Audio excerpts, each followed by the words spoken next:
Hello everyone, मैं सुरभि द्विवेदी। स्त्री Leeds youth Congress का एक ऐसा कैंपेन जो महिलाओं को ना कि सिर्फ शक्ति देना चाहता है पर सशक्त भी करना चाहता है। उसके आज की सीरीज़ के एपिसोड में हम जिनसे मिलने जा रहे हैं वो मेरे होम टाउन महाराष्ट्र से हैं और वहाँ महाराष्ट्र की बहुत सारी लड़कियों की, महिलाओं की और पुरुषों की भी प्रेरणा स्रोत हैं जिनका नाम है रजनीताई पाटिल जी। वो अभी फ़िलहाल हमारी CWC मेंबर हैं और इंचार्ज हैं जम्मू एंड कश्मीर की कांग्रेस पार्टी में। फॉर्मर राज्यसभा और लोकसभा की मेंबर रह चुकी हैं, नेशनल सोशल वेलफेयर बोर्ड की चेयरपर्सन रह चुकी हैं और फॉर्मरली NSUI की नेशनल जनरल सेक्रेटरी भी रह चुकी हैं। महाराष्ट्र पर भी मैम आपने NSUI में काम किया था। So ma'am, to start with it we just want to know how your journey started. आपकी ये पूरी राजनीतिक सफ़र की शुरुआत कैसे हुई? मेरी राजनीतिक की शुरुआत जो है वो कॉलेज से शुरू हुई। जब मैं कॉलेज ज्वाइन की तब यूनिवर्सिटी के चुनाव हुआ करते थे कॉलेज में जी। तो मैं पूना के SP कॉलेज में जब मैंने प्रवेश लिया तो कॉलेज के विद्यापीठों को जो चुनाव तब कॉलेज के चुनाव हुआ करते थे तो उस चुनाव में मैंने हिस्सा लिया और तब पुणे विद्यापीठ के चुनाव में मैं पहली बार हिस्सा बैठा के तब आ गई। और तब लड़कियां बहुत कम होती थी और तब मैंने वो हिस्सा बैठा के फिर राजनीति में NSUI जब संगठन, तब मुझे मालूम ही नहीं था NSUI क्या होता है। हाँ। तो मैं पुणे सिटी की तब जनरल सेक्रेटरी बनी और फिर शुरू कर दिया। आप मैम जिला परिषद मेंबर भी रही हैं या? वो तो बाद की बात है। उसके पहले फिर मैं जनरल सेक्रेटरी स्टेट के NSUI की हुई जब श्रीकांत जिसकर अपने नाम जानते होंगे, हमारे बहुत बड़े वरिष्ठ नेता थे। और फिर बाद में मेरे हस्बैंड बने, लेकिन पहले हमारे NSUI के मेरे साथी बने अशोक पाटिल, हमारे उपाध्यक्ष थे। हम सब साथ में एक टीम करके काम करते थे। तो हम सब एक साथ में काम करते करते बाद में हमारे 82 में शादी हो गई और 85 में मेरे हस्बैंड श्रीकांत जिसकर सब चुन के चुनाव लड़के आ गए। 85 में ये विधायक बन के मिनिस्टर भी हो गए। हमेशा की तरह लड़कियों को पीछे रहना पड़ा, मुझे बच्चों को देखने के लिए पीछे रहना पड़ा। और अशोक पाटिल जी को हमेशा राजू जी जब आते थे तो पूछते थे where is our NSUI couple. तो राजू जी हमेशा पूछते रहते थे हमारे NSUI की कपल कहाँ है। तो एक अच्छा एक किस्सा है, ये हमेशा याद आता है। और फिर बाद में राजीव जी के विजन से 33% रिजर्वेशन लागू हो गया और 73rd और 74th अमेंडमेंट के तहत हमें महिलाओं को रिजर्वेशन मिला और जिसके तहत 93 में पहली बार चुनाव हुआ जिसमें महिलाओं को रिजर्वेशन मिला। बीड डिस्ट्रिक्ट में रहने के लिए तब तक गई थी मैं पूना से। तो बीड में जो हमारी कॉन्स्टिट्यूंसी है जो महिला राखी हो गई थी उसमें से मैं चुनाव लड़के आ गई थी। वो बिन विरोधी चुनाव हो गया था तो उसके तहत मैं पहली जिला परिषद का चुनाव लड़ी। लेकिन मुझे लगता है कि जिला परिषद से चुनाव लड़के आना ये मेरी ज़िंदगी की सबसे बड़ी उपलब्धि थी, क्योंकि रूरल क्षेत्र में, रूरल भाग में किस तरह से राजनीति होती है, किस तरह से प्रॉब्लम्स आते हैं, ये सबसे बड़ी सीख, क्योंकि मैं तो शहर से आती थी, बड़ी सीख मुझे जिला परिषद से मिली।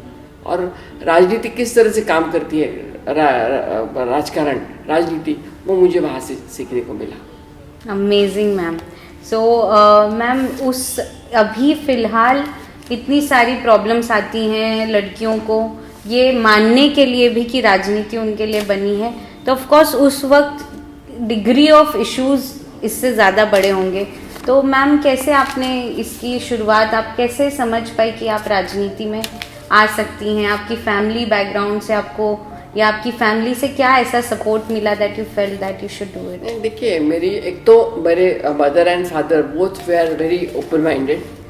दोनों भी फ्रीडम फाइटर्स थे।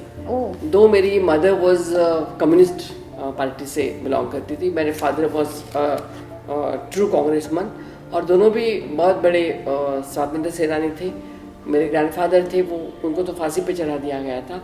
तो घर में पर हमेशा राजनीतिक वातावरण था।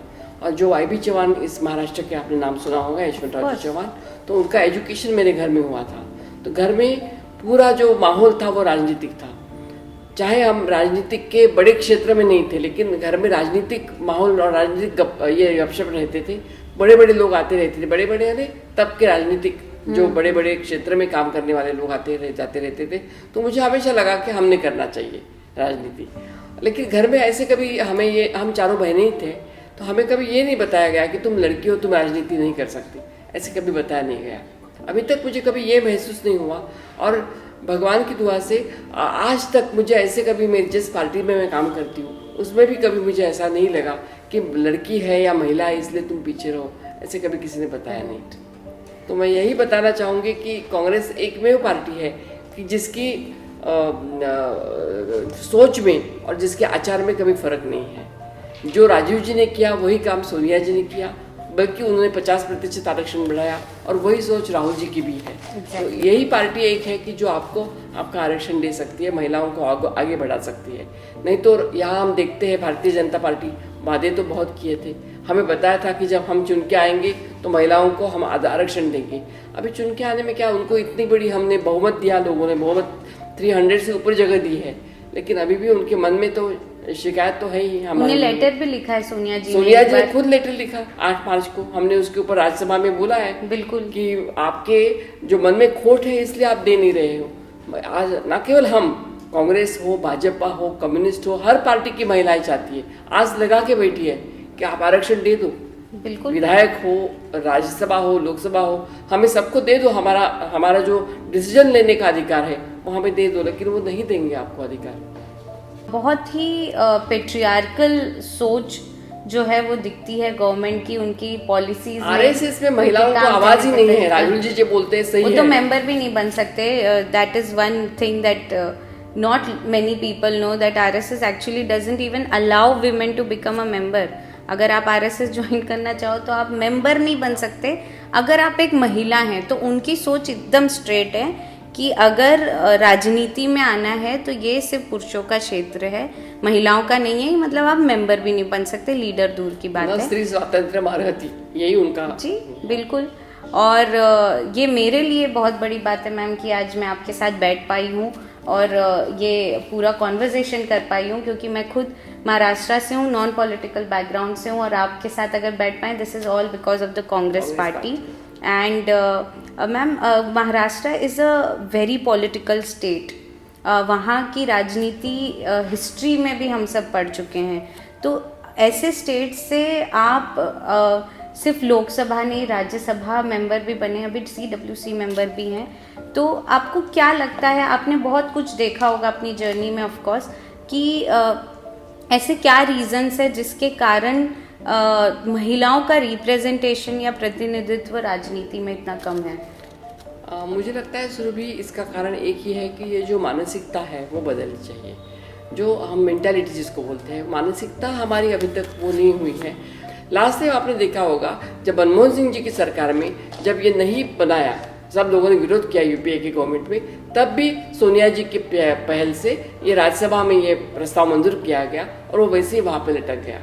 अभी मैं चाहती हूँ कि कम से कम ये लोगों ने इलेक्शन में प्रॉमिस किया है तो ये लोकसभा में लाए बिल और साबित करे कि उनके मन में कोई खोट नहीं है, ये प्रस्ताव मंजूर करे और देश दुनिया को दिखाए कि इस देश में जहाँ पे ये बोलते हैं कि महिलाओं को हम सम्मान करते हैं, वो अपना वादा पूरा करके निभाए और महिलाओं को 33% दे दिए, क्योंकि इसी देश में बहुत बड़े महिलाओं ने बहुत बड़े बड़े काम किए हैं। Exactly. तो आप जैसी बहुत सारी लड़कियां जिनकी बैकग्राउंड शायद बड़ी नहीं हो सकती, लेकिन आप में से अगर आप सांसद बनती है, आप अगर विधायक बनती है तो बहुत बड़ा काम कर सकती है, ये मैं देख सकती हूँ। लेकिन आपको हमारे यहाँ प्रॉब्लम ये है कि हमारे यहाँ अवसर मिलता नहीं है, अवसर का कम होना, ये हमारी यह दिक्कत है।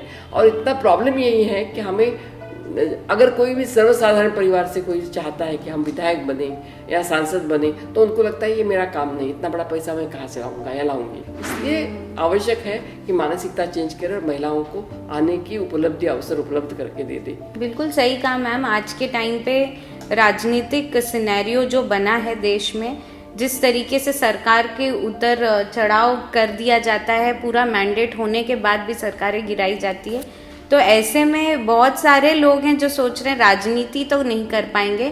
तो ऑफ कोर्स एक महिला जो इसे ऑलरेडी लगता है कि वो उस फील्ड की नहीं है, तो वो इस मसल मनी पावर के गेम में कैसे रहेगी, ये आपके हिसाब से आपका जवाब रहा है कि ये एक बहुत बड़ा कारण है कि महिलाएं राजनीति में आने से कतराती हैं, उन्हें लगता है कि ये जगह उनके लिए नहीं बनी।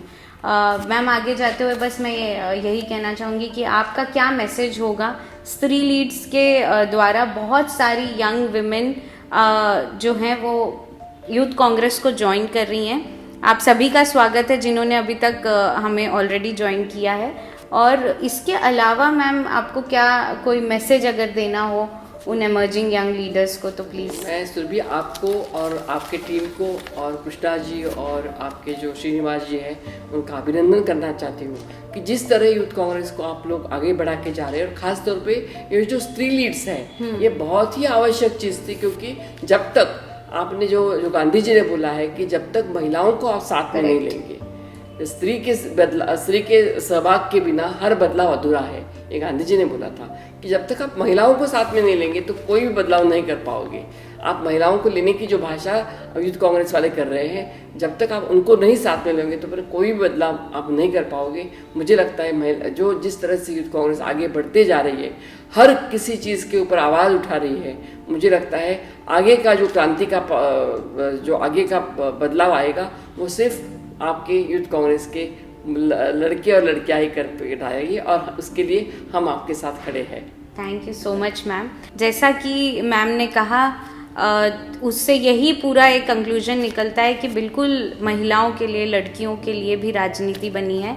अगर देश में हम लगभग 50% हैं तो राजनीति में भी हमारा प्रतिनिधित्व उतना होना बहुत ज़रूरी है, क्योंकि जो मुद्दे हमसे जुड़े हैं उसका प्रतिनिधित्व सिर्फ हम ही कर सकते हैं, ना कि कोई और जेंडर। जब वो होगा तब आपके मुद्दे यहाँ वहाँ भटकेंगे। और सिर्फ हमारे मुद्दों की बात नहीं है, जब भी ये कहा जाता है, बहुत सारे सर्वेज में ये स्टैटिस्टिक्स निकले हैं कि अगर विमेन लीडर्स लीड करती हैं या गवर्न करती हैं then they of course do the best of their jobs. ये इंटरनेशनली भी प्रूव्ड है। So thank you so much, ma'am, that you took some time out from your very valuable schedule for Youth Congress. It's been a privilege that I could sit and do this with you. Thank you so much, ma'am. Thank you.